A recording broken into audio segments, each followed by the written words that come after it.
Bonjour et bienvenue dans la cuisine pour cette recette qui va vous permettre de fabriquer votre déodorant. Pour la réaliser, vous avez besoin d'un bain-marie. Alors moi ici j'ai un électrique, d'accord, hein, qui est très pratique, surtout au niveau des quantités, mais vous pouvez tout à fait le réaliser à la casserole au bain-marie. Vous avez besoin alors d'une cuillère à soupe, d'un petit fouet adapté à votre contenant. Vous avez besoin d'un petit bol qui va permettre de mesurer grâce à une balance de précision. Et vous avez besoin d'une spatule pour récupérer l'ensemble de votre préparation de déodorant. Moi, j'ai investi et acheté un stick parce que je trouve ça très pratique, hein, un stick de déodorant comme on peut les trouver dans le commerce. Alors, comme le reste du matériel, il est en plastique effectivement, mais il va vous permettre de le nettoyer et de le réutiliser à l'infini en fait. Toutes les parties se démontent.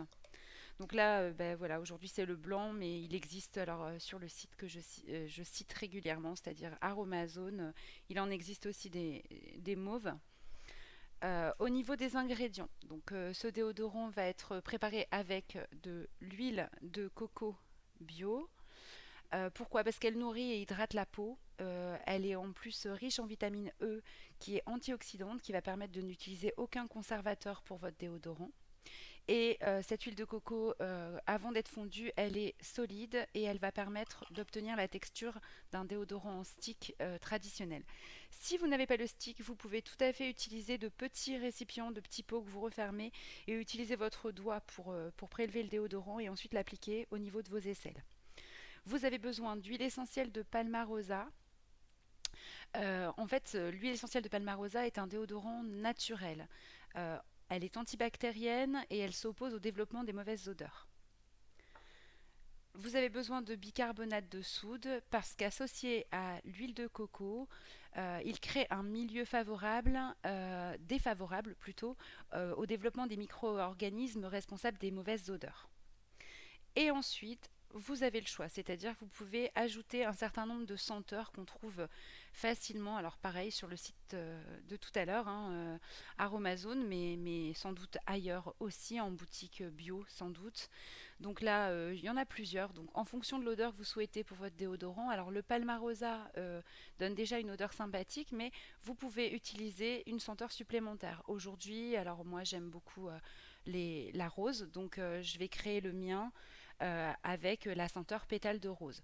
Mais vous pouvez tout à fait, il en existe aussi au masculin, hein, comme il y a des senteurs Mysore, etc. Après, c'est à vous de modeler.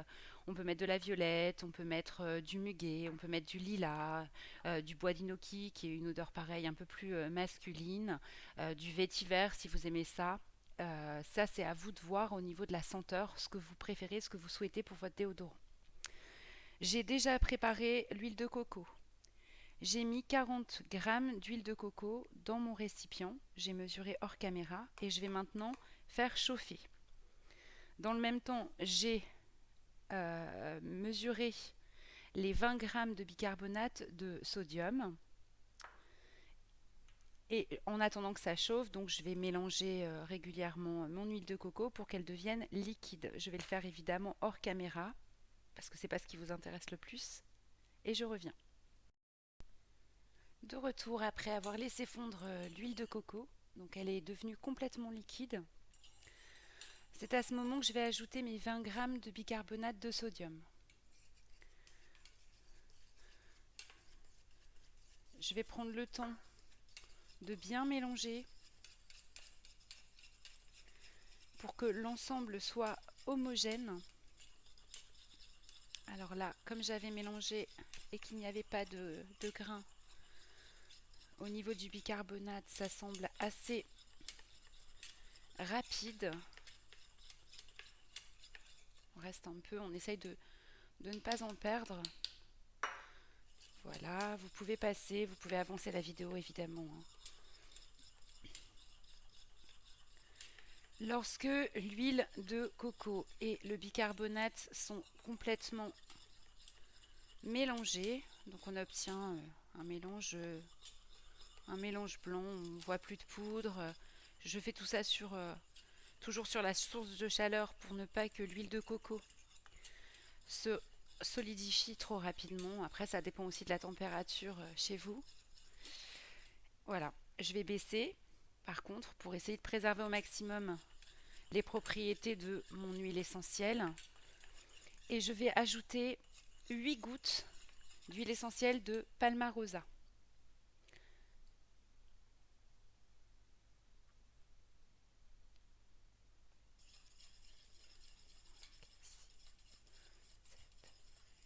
Voilà, j'ai mis 8 gouttes.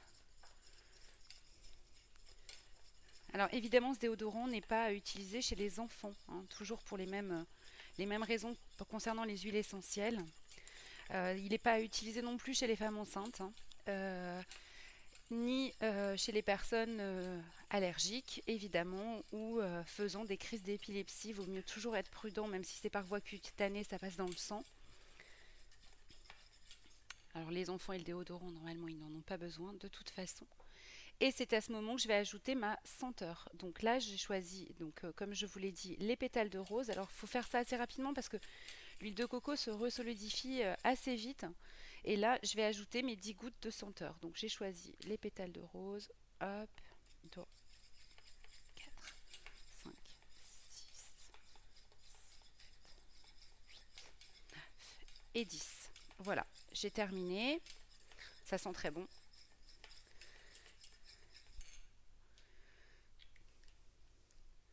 Maintenant, alors la partie un peu compliquée, importante, si vous utilisez le même type de stick que moi, c'est de bien enlever, donc de bien vérifier que le poussoir, la partie qui va contenir votre déodorant, est bien au maximum.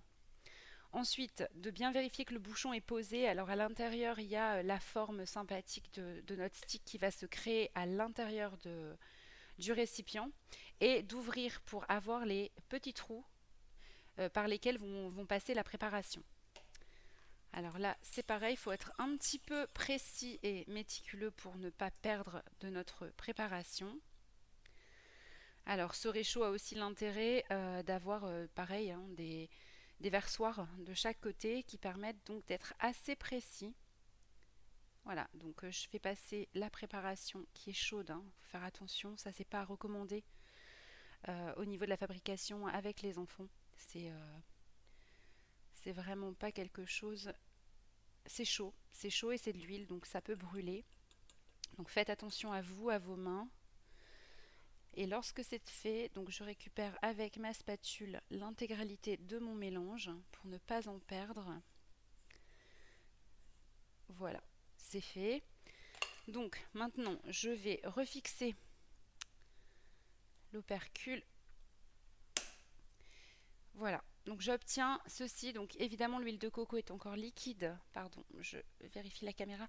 Est encore liquide à l'intérieur. Et maintenant, eh bien, je vais mettre tout ça pour une rapidité, en fait, pour rapidité de solidification au réfrigérateur pendant 30 minutes, 1 heure, et je vous montre le résultat final dans quelques secondes pour vous en coupant la caméra.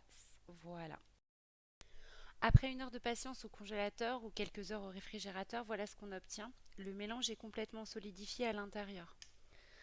Je vais l'ouvrir, donc en retirant la partie extérieure, voilà. Voilà notre déodorant donc, qui est prêt à usage. Au contact de votre peau, donc dans la salle de bain à température ambiante et au contact de votre peau, toute cette partie va bien se retrouver sous votre aisselle et vous avez ainsi fabriqué votre déodorant complètement naturel. Il serait presque comestible sans huile essentielle de Palmarosa. Il est extrêmement efficace. Franchement, je l'utilise depuis plusieurs années. Jamais aucun souci. Même en cas d'effort intense, je me sens toujours extrêmement protégée. Voilà.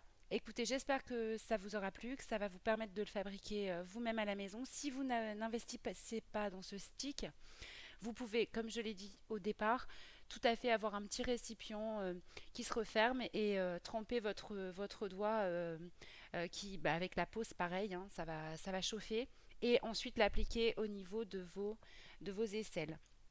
L'intérêt du stick, c'est que quand il n'y en a plus, vous le nettoyez correctement, tout est démontable et vous pouvez le réutiliser à l'infini.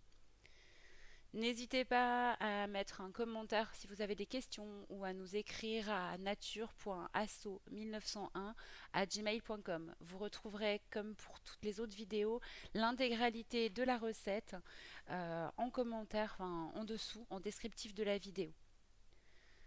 Et si vous avez des questions, eh bien évidemment, nous sommes à votre écoute. N'hésitez pas à partager votre utilisation et l'efficacité ou vos remarques sur ce produit maison.